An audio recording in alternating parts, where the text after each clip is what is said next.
Building a reusable rocket is hard. Building one that can rival the Falcon 9 is almost impossible.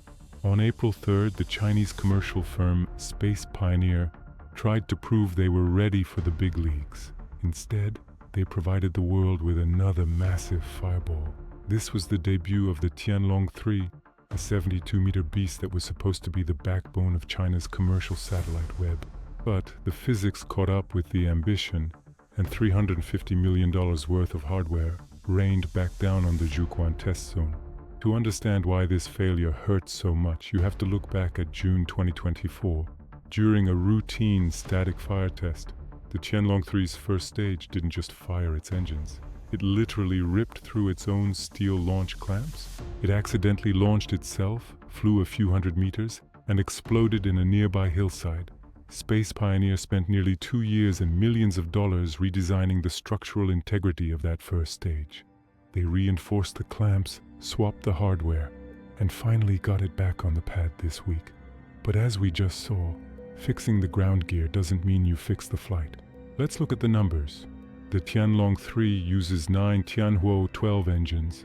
These are Kerolox engines, kerosene and liquid oxygen, pumping out nearly 8 million newtons of thrust. That's enough power to lift 22,000 kilograms into low Earth orbit. The amateur footage from the launch shows an anomaly during the ascent phase.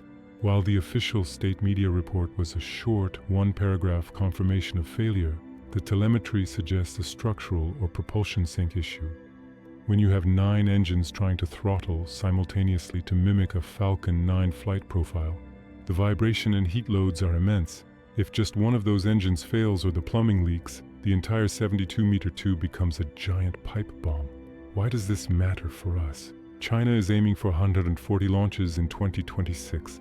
They are in a dead heat with NASA's Artemis program to put boots on the moon. But while the state-run Long March rockets are finding success, the commercial sector, the guys meant to handle the heavy lifting for constellations, is hitting a wall. This is the third major failure for China's commercial space sector just this year. It raises a massive question. Is the pressure to catch up with SpaceX forcing these companies to skip the boring, vital safety checks that keep rockets in the sky? Space Pioneer says they are investigating the cause, and they've apologized to their partners. But an apology doesn't put a satellite in orbit. As we watch NASA's moon program right now, the gap between proven tech and rushed tech has never been wider.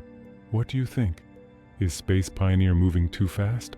Or is a fireball just the price of admission in the rocket business?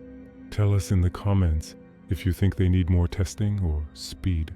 Hit subscribe for the full breakdown of the Artemis splashdown next week. This is NASA Community News.